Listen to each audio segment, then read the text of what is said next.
ఈరోజు అంటే నవంబర్ 5వ తారీఖు కార్తీక పౌర్ణమి మరియు గురునానక్ జయంతి. మనందరూ తెలుసు, మొదటి సిక్కు గురునానక్ దేవ్ ఆయన పుట్టినరోజు ఈరోజు.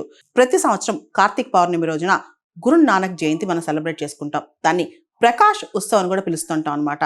సిక్కుల్లో ఇది చాలా ఫేమస్ సేక్రెడ్ ఫెస్టివల్ అని చెప్పుకోవచ్చు.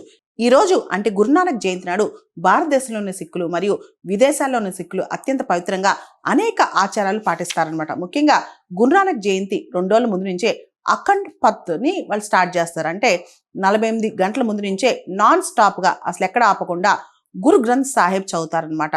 రెండోది, గురునానక్ జయంతి ఒక రోజు ముందున ఈ నగర్ కీర్తన స్టార్ట్ చేస్తారు. దీన్ని లీడ్ చేసేవాళ్ళు పంజ్ ప్యారాస్ అనమాట. అంటే 5 బిలౌడ్ వన్స్, వీళ్ళు ముందుండి దీన్ని తీసుకెళ్తారు.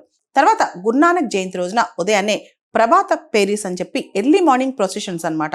ఈ టైంలో భక్తులు గురునానక్ యొక్క కీర్తనలు పాడుకుంటూ ఆయన యొక్క జీవిత కథలు చెప్పుకుంటూ వెళ్తుంటారనమాట. సో ఇదే సందర్భంలో మనం చూస్తే కనుక ఈ 1-2 రోజుల్లో వాళ్ళ మార్షల్ ఆర్ట్ ఒకటి ఉంది, గట్కా అని చెప్పి, దాన్ని కూడా ప్రదర్శిస్తారు. రకరకాల ఈవెంట్స్లో వాళ్ళ మార్షల్ ఆర్ట్, సిక్కుల యొక్క మార్షల్ ఆర్ట్ గట్కాని కూడా ప్రదర్శిస్తారనమాట. తర్వాత ఈ రోజున గురుద్వారాలో లంగర్ అంటే కమ్యూనిటీ డైనింగ్ కూడా ఉంటుంది అనమాట. వాళ్ళందరూ కూడా ఒకచోట కూర్చుని భోజనం చేస్తారు. ఈరోజు గురునానక్ యొక్క 556వ 556వ బర్త్ యానివర్సరీ అనమాట.